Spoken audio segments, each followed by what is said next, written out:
हमारे साथ मौजूद है प्रयाण विद प्रोफेसर अनिल छंगानी जी। उनसे बातचीत करेंगे और उनसे पूछेंगे इससे क्या फर्क पड़ेगा। अनिल छंगानी जी, आपका पॉलिटिकल पंचायत में स्वागत है। बहुत बहुत धन्यवाद आपका। सर, इन दिनों एक अरावली को बचाने के लिए मुहिम छिड़ी हुई है। हर कोई अरावली को बचाने में लगा हुआ है। क्या है अरावली का इतिहास, राजस्थान में कितना फैला है और इससे क्या प्रभाव पड़ेगा अगर खत्म होती है तो? देखिए, सबसे बड़ी बात तो ये है कि हमें एक चीज़ समझना चाहिए कि हम जो बार बार बात करते हैं, हमें लोगों को एजुकेट करना है, लोगों को अवेयरनेस देनी है पर्यावरण को लेके, जल संसाधनों को लेके। हमारा युवा, हमारा बुजुर्ग, हमारा शहरी, हमारा ग्रामीण, जो भी निवासी है, सब के सब अरावली के लिए कंसर्न रखते हैं। ये हमें माननी पड़ेगी। भले उसके पास जानकारी कम हो सकती है, भले कुछ बातें उसकी तथ्यों से परे हो सकती है, लेकिन उसको अरावली बचाने की फिक्र है, ये हमें मानना पड़ेगा।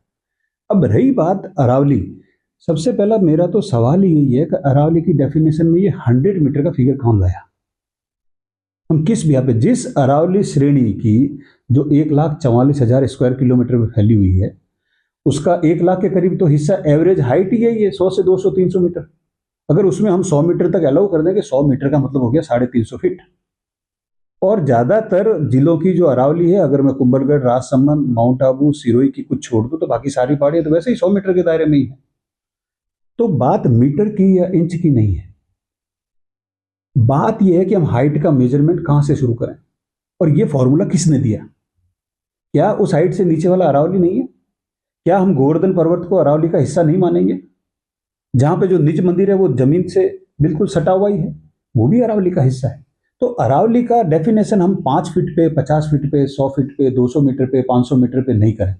इसका हमें डेवलपमेंट भी जरूरी है। जो यूज करना है तो स्पेसिफिक एरिया स्पेसिफिक, इसकी जनरलाइज डेफिनेशन कि 100 मीटर वाला अरावली नहीं माना जाएगा ना, ये सरासर गलत है। अगर हमें पर्पज क्या है, दूसरा सवाल यह आता है कि इसका उद्देश्य क्या है, इसकी 100 मीटर की डेफिनेशन डालने का उद्देश्य क्या था। उद्देश्य कहीं ना कहीं निकल के आता है, जो भी इसमें इंपॉर्टेंट मिनरल्स हैं, जो भी रिसोर्सेज हैं, उनका हमें साइंटिफिक तरीके से एक्सट्रैक्ट करना चाहिए। आज दिन तक जो हमने एक्सट्रैक्ट किया, 7 या 8% अरावली ऑलरेडी खुदी हुई है। आज जाके उसका हश्र देख लीजिए। क्या हमने जो कॉर्पोरेट सोशल रेस्पॉन्सिबिलिटी, जो गवर्नमेंट की एडवाइजरी जारी करी थी, हमने उसको फॉलो करी? हमने उसको फॉलोअप नहीं किया। किसी भी माइन ओनर को जब माइन दी जाती है तो उसको कहा जाता है कि जो एग्जॉस्टेड माइंस है उसके आरएसएमएम, हमारा एक डिपार्टमेंट है, उसको करोड़ों रुपए का फंड दिया जाता है कि आप जो एग्जॉस्टेड माइंस है वहां पे वापस पेड़ लगाओगे, उसको रिक्लेमेट करोगे। हिंदुस्तान में, राजस्थान में, अरावली में कहीं आज दिन तक ये मॉडल देखने को नहीं मिला। आपने जहां खुदाई कर दी वहां छोड़ दिए, वहां पानी इकट्ठा हो गया, न तो आपने कैचमेंट देखा, न वहां का केयर किया, न एनवायरमेंट देखा, न हेल्थ देखा, न सिलिकोसिस देखा, छोड़ दिया। तो हम नहीं जाते उस सब में। हम ये कर रहे हैं, कम से कम अब ऐसा एक जनरलाइज स्टेटमेंट नहीं आए कि 100 मीटर के दायरे में जो आएगा वो अरावली नहीं है और वहां पे जैसा चाहे आप अंधाधुंध चाहे खनन करें, चाहे विकास करें, चाहे आबादी बसाएं, कर सकते हैं। ऐसा करना गलत होगा। हमें एरिया स्पेसिफिक आइडेंटिफाई करने पड़ेंगे। हमारा उद्देश्य, अगर मान लीजिए कोई राष्ट्रीय हित में, कोई नेशनल इंटरेस्ट में, अगर किसी अरावली के किसी क्षेत्र में हमें उदाहरण के लिए यूरेनियम मिल गया या कोई बड़ा कीमती ऐसा मिल गया जो हमारे परमाणु कार्यक्रमों में, जो हमारे स्वास्थ्य के कार्यक्रमों में, जो हमारे फर्टिलाइजर के कामों में कहीं अगर जरूरत पड़ती है किसी मिनरल की, या कहीं सोना निकल गया, वो हमारी इकोनॉमी को बूस्ट करेगा, हमें चाहिए। तो आप वो एरिया आइडेंटिफाई करो ना। वो भले 5 मीटर पे है, 50 मीटर पे है, 100 मीटर पे है, 200 मीटर पे, उस एरिया स्पेसिफिक पे ही काम करो। पूरी अरावली 1,44,000 में अगर आप ये कर देते हैं 100 मीटर, तो उससे तो आधा अरावली खत्म हो जाएगा।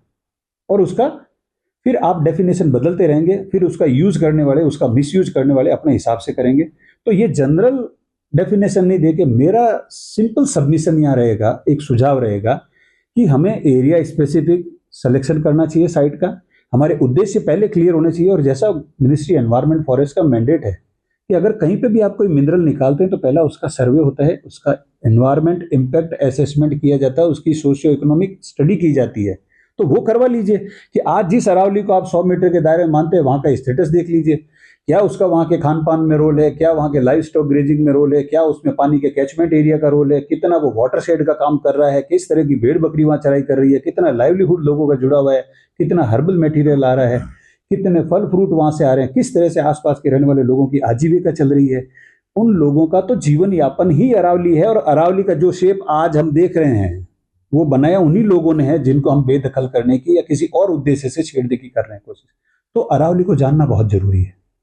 जिसने अरावली को देखा नहीं, जिसने अरावली को जिया नहीं, जो अरावली में रात दिन अपना जीवन गुजारा नहीं, पैदल घूम के देखा नहीं, वो आज स्टेटमेंट दे रहे हैं, वो उसमें राजनीति कर रहे हैं। मैं इसके फेवर में नहीं हूं।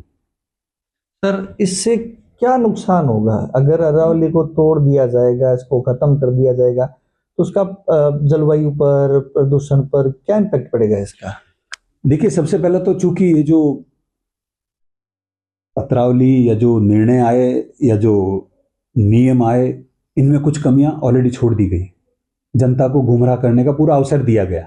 अगर हम पहले ही बोल देते कि इस अरावली के अंदर सरिस्का नेशनल पार्क है, कुंभलगढ़ वाइल्ड लाइफ सेंचुरी है, फुलवारी की नाल है, रावली टाटगढ़ है, माउंट आबू सेंचुरी है, कम से कम 10 तो फॉरेस्ट सेंचुरीज हैं इसमें, नेशनल पार्क्स हैं इसमें। उनको तो वैसे ही आप छेड़ नहीं सकते, उसके लिए तो ऑलरेडी सुप्रीम कोर्ट के और कानून बने हुए हैं, एनजीटी के बने हुए, मिनिस्ट्री एनवायरमेंट फॉरेस्ट के बने हुए। तो अब आप बचे हुए अरावली में कहाँ काम करना चाहते हैं वो आपको स्पेसिफिक कर देना चाहिए था, तो आपको जो मुश्किलें आज आ रही है वो नहीं आती और जनता गुमराह नहीं होती। और ये जो ठीक है, ये ट्रेंड आज चला, हो सकता है कल सरकार एक ऐसा निर्णय ले ले, ठीक है 100 मीटर पे सब ने विरोध किया, हम 50 पे अलाउ कर देते हैं, हम 25 पे अलाउ कर देते हैं। मैं वैज्ञानिक और एकेडमिक ग्राउंड पे ये कह रहा हूं, जो हमने 25 साल अरावली में रिसर्च करी है, मेरा 94 से लेके 2000 टिल डेट मेरा रिसर्च चल रहा है वहां पे अरावली में। हमने बायोडाइवर्सिटी को देखा है, लोगों के लाइवलीहुड को देखा, किस तरह से लोगों की डिपेंडेंस है अरावली पे। जो रिसोर्स आसपास है, जो हर्बीवोर्स नेशनल पार्क और सेंचुरीज के अंदर है अरावली में, वो सारे आसपास के लोगों के खेतों में जाके चराई करते हैं। जो मांसाहारी जीव, जिसमें चाहे टाइगर है, लेपर्ड है, चाहे वुल्फ है, चाहे हाइना है, ये सारे के सारे बाहर जाके लोगों के मवेशी खा के जिंदा रहते हैं। अगर हमने इनको बेदखल किया अंदर से, अरावली चाहे 150, और जाके देख लीजिए सुंदा माता सेंचुरी देख लीजिए, कुंभलगढ़ सेंचुरी देख लीजिए। कर्नल टॉड जो आज से 300 साल पहले आया था, जब वो अपने एनेक्डोट्स में लिखता है, एक एक पृष्ठ पे उसके क्लियर कट लिखा हुआ है कि जब वो देसूरी की नाड़ से उतरा तो उनको एक तरफ से बंदरों की चहचहाट नजर आई, बंदरों की हूप नजर आई, और एक तरफ भालू क्रॉस कर रहे थे, और गूलर के इमली के पेड़ उस नाल में थे। फिर उसने रात्रि विश्राम घाणेराव में किया। अगले दिन घाणेराव से वो देसूरी से होते हुए कुंभलगढ़ की तरफ चला। जब वो कुंभलगढ़ का नाम उस टाइम पे कुंभलमेर था। जब वो कुंभलगढ़ की तरफ जाता है तो उसके 2 अल्सेशन कुत्ते किसी ऑब्जेक्ट के पीछे झाड़ियों में जाते हैं, और 3 मिनट 2 मिनट बाद ही वो पूंछ दबा के वापस आते हैं, और उनको फॉलो करते हुए 4 वुल्फ आते हैं। उस जगह का नाम कर्नल टॉड ने लिखा जोबा, और जोबा 300 साल बाद भी आज वही जगह है जहां पे कुंभलगढ़ में सबसे ज्यादा वुल्फ मिलते हैं। तो वहां के लोगों ने, उसकी इकोलॉजी ने, वहां के सराउंडिंग ने कुछ तो इन चीजों को बचा के रखा। 300 साल बाद भी वुल्फ वहां मिल रहे हैं। तो पहले हमें ये सब चीजें जाननी पड़ेगी। अब वो वुल्फ 100 मीटर में रहता है, लेपर्ड 200 मीटर में रहता है, कौन सा जानवर किस इकोलॉजिकल जोन में रहता है, ये बिना जाने हम कैसे एक जनरल स्टेटमेंट देते हैं? तो ये देना सर्वाधिक अमान्य है। हमें स्पेसिफिक एरिया में माइनिंग करना है, करिए, और इससे पहले जो माइनिंग हमने कर ली उस एग्जॉस्टेड एरिया को रिक्लेमेट करने का, उसका एनवायरनमेंट सुधारने के लिए, वहाँ वेजिटेशन करने के लिए हमने क्या किया, इसका रिव्यू तो कर लीजिए कि जो हमने 7% इलाके में खुदाई कर ली, आज उसका हमने क्या हश्र किया। तो हम मान लेंगे कि आने वाले टाइम में भी अगर आप 70% में भी खुदाई करोगे तो कैसे करोगे, सिस्टमेटिक करोगे या नहीं करोगे। तो इसको रिव्यू करने की जरूरत है, इसको देख के समझने की जरूरत है, और ये एरिया स्पेसिफिक अपना प्लान प्रस्तुत कर दो कि हम इस एरिया में एक्स या वाई मिनरल के लिए खुदाई करेंगे। ये हमारा मैनेजमेंट प्लान रहेगा। अगर कोई शेड्यूल 1 का स्पीसीज आता है तो उसको ट्रांसलोकेट कर दो। अक्सर अपन ने किताबों में सुना है कि राजस्थान का मतलब लंबे लंबे रेत के टीले, लंबे लंबे पहाड़। क्या लगता है आने वाली युवा पीढ़ी को क्या मिलेगा फिर अगर ऐसी चीजें आएगी तो? मेरे ख्याल से हम आने वाली पीढ़ी के लिए तो शायद ही कुछ छोड़ पाएंगे, और उसके लिए हम क्षमा प्रार्थी रहेंगे। जिस तरह से मरुदल में हमने 25 लाख से ज्यादा खेजड़ियां काट ली, स्थानीय प्रजातियों के पेड़ काट लिए, और अब हम अरावली की परिभाषा बदल रहे हैं। देखिए, विकास एक अपनी गति से चलता है। आज मेरे ख्याल से जितने भी माइन ऑनर्स हैं, वो चाहे लीगल हैं चाहे इलीगल हैं, उन सब की मशीनें पड़ी जंग खा रही है नियम और कानूनों के चलते हुए। अभी तक सब बंधे हुए हैं, हर एक के पास 100-200 जेसीबी पड़ी हुई है, ट्रोले पड़े हुए हैं। वो सब इंतजार करते हैं कोई एक कहीं से हम उनको रास्ता दे दें, वो सारा खोद के रख देंगे पूरे अरावली को। तो हमें इस तरह से अंधाधुंध नहीं करना है। जिस तरह से हमारे बुजुर्गों ने बिना किसी नियम कानून, ये वाइल्ड लाइफ एक्ट, ये बायोडाइवर्सिटी एक्ट, ये सारे नियम तो अभी आए हैं 50 साल में, 72 के बाद। इससे पहले किन ने बचाया था इसको? तो हमारे बुजुर्गों की जो सोच थी, उन्होंने देवती देवताओं के नाम से, ओरण गोचर के नाम से, देव वन के नाम से अरावलियों को संजो के रखा था ना, डेजर्ट को संजो के रखा था। तो हमें भी आने वाली पीढ़ी को ध्यान में रखते हुए इन सबको बचाना पड़ेगा। क्योंकि हम टेक्नोलॉजी के साथ हैं, हमारे पास रिसोर्सेज है, हमारे पास टेक्नोलॉजी है। सैटेलाइट से देख लीजिए ना कि कौन सा बैरन इलाका है पहाड़ियों का जहाँ पे अब कोई डाइवर्सिटी नहीं बची, न वहाँ पे नीलगाय है, न वहाँ पे जंगली सुअर है, न लेपर्ड है, न वुल्फ है। तो खाली अंग्रेजी बबूल है, तो आइडेंटिफाई कर लो वो एरिया और करिए वहाँ पे आपको जो मिनरल्स लेने हैं, माइंस लेने हैं, या फिर अपना कोई स्पेसिफिक एजेंडा लाइए मैनेजमेंट प्लान के साथ, सोशियो इकोनॉमिक स्टडी के साथ। वरना आज अरावली पूरे राजस्थान का जल का एकमात्र वाटरशेड है, सबसे बड़ा। एक तरफ पूर्वी हिस्से में वो बनास नदी के रूप में पूरे अजमेर को, राजसमंद को, जयपुर को, टोंक को पानी की सप्लाई दे रहा है बिशुलपुर डैम के थ्रू। उसका सारा पानी यहीं से जाता है, अरावली से।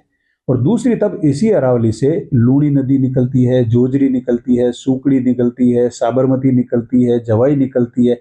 और अगर खुदाई हो गई तलटियों में 100 मीटर पे, 50 मीटर पे, 25 मीटर पे, तो ये सारा पानी वहीं रुक जाए, सारी नदियां बंद हो जाएगी।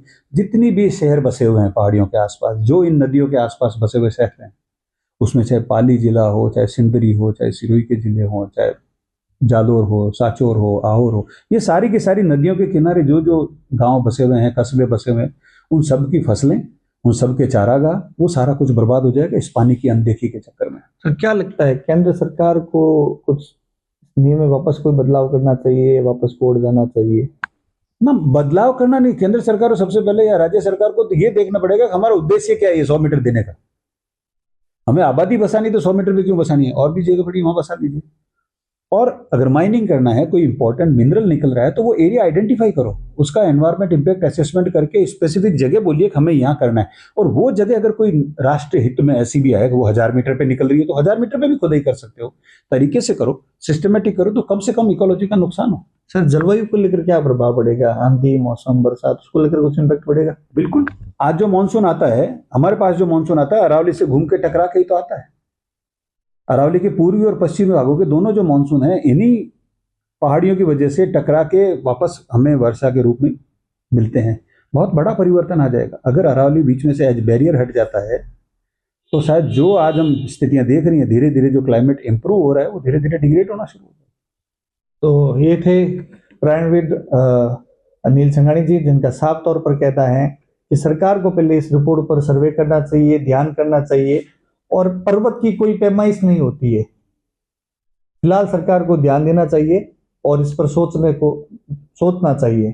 कैमरामैन राजेश संघानी के साथ आनंद आचार्य, पॉलिटिकल पंचायत, बीकानेर।